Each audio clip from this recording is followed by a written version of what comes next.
Hello, and welcome to episode 12 of Bookworthy.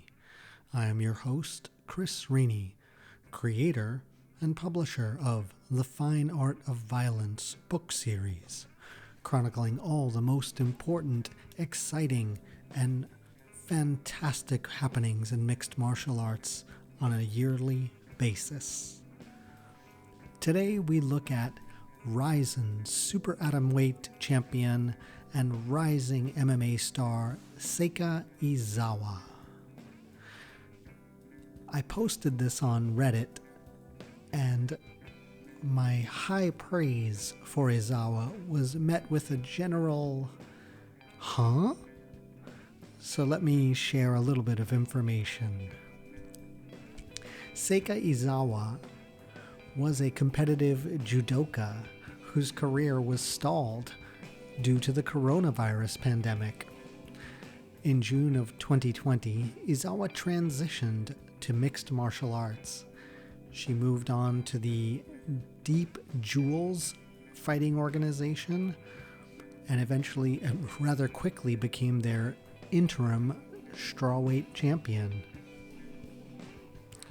From there, Izawa would move to Rizin Fighting Federation Championship? I'm not quite sure.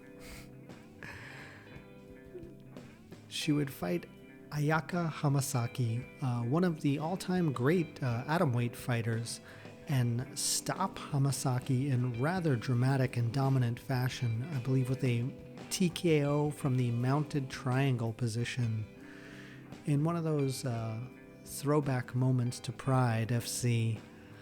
This was a non-title fight. So the women would rematch on April 16th of this year, 2022, and Izawa would win via dominant decision. Perhaps sensing that they had a future star on their hands, Rizin announced a super atomweight championship tournament featuring 8 women. Izawa was paired up against Brazilian jiu-jitsu fighter Laura Fontoura, and she would win that fight by guillotine after, fighting off a rather tight triangle attack by Fontoura.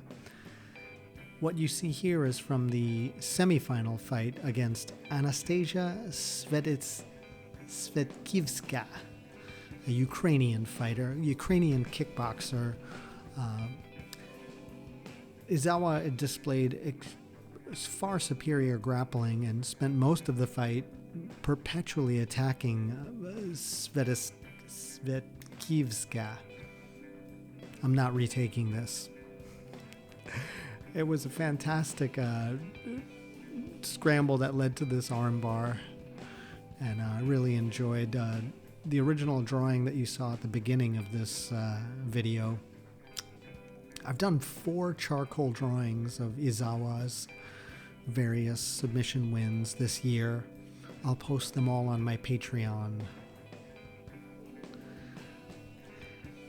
If you check out the description down below, you can find various ways to support the art studio and acquire copies of The Fine Art of Violence books. My Patreon has tiers as low as $1 a month for digital copies, $5 and $10 a month for people who would like books and collectible art. You can also visit my Cotton Bureau store for some MMA cartoon themed shirts, or just come say hi on Twitter. Visit chrisrainey.com for more artwork. Thanks for your time, and I'll be back on Thursday. Take care. This is Chris.